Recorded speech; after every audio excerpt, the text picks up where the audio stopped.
Hi guys, so today what I wanted to show you is the array of buster collars or Elizabethan collars that we have. Most of you are probably familiar with this one. This is a traditional buster collar, also known as a cone of shame, that we tend to call it quite a lot. The other ones we have are an inflatable collar, which looks like a big blue donut. And this one is, it's a bit of a fancy one. It's called a Nova Guard, and it looks like a torture contraption, but I promise you it's not. It's designed to let dogs' ears out so they aerate. So this is specifically designed for breeds such as your Cocker Spaniels, all those lovely breeds you see with those beautiful long ears, simply just to aerate them out so they don't get hot and sweaty in this plastic one. We mainly use this for pets that have had eye surgery or have got an eye infection, little things like that.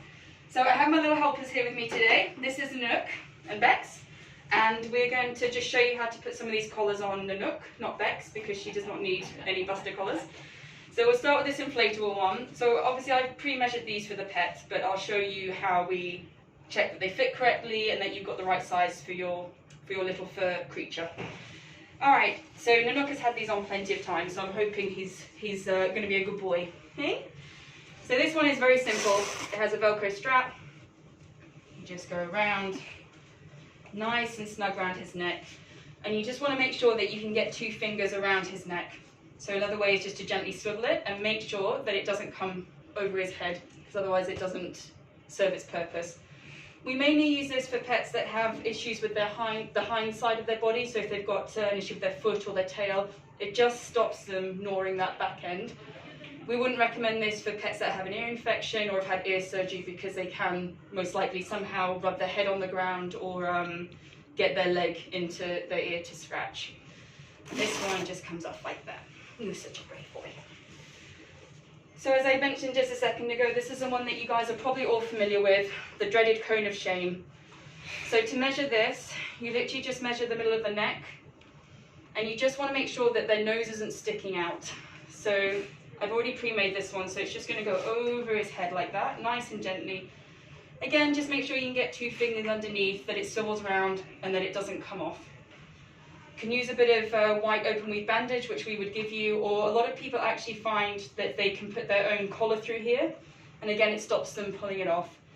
So this is a perfect size for him. This is the one we use for most surgeries. It stops them licking at all areas of their body, stops them scratching their ears, stops them rubbing their eyes. A lot of people ask us if they can eat and drink with it. Is it uncomfortable for them? I promise you it's generally not. It takes them a little time to adjust. I mean, if you have something around your head, it's a little bit weird, but I promise you they get used to it and they can eat and drink with it. You've just got to help them with different types of dishes or bowls and just encourage them to get their head over their bowl, and you will have no issues. Good boy. So we'll do the final one, which probably a lot of you have not seen. We don't use this one that often, but we do have it for those special cases. So it looks a bit strange when it goes on. So it does have a Velcro strap that goes all the way around. So this literally comes over his head again. Good boy. His little tiny ears come out. And then again, you've just got to pull it very gently and just make sure you can get 2 fingers underneath around the Velcro strap here. This one, as you can see, is too long for him. So we have sections here that you can actually cut off. The collar's designed like that to make it shorter for pets that need it. And then his ears just stick out gently like this. And then, so as I said, we mainly use this for eye cases. We're not keen on this one. We mainly use this for eye cases and for dogs that have those big, beautiful long ears, just to stop them getting too sweaty in those big collars.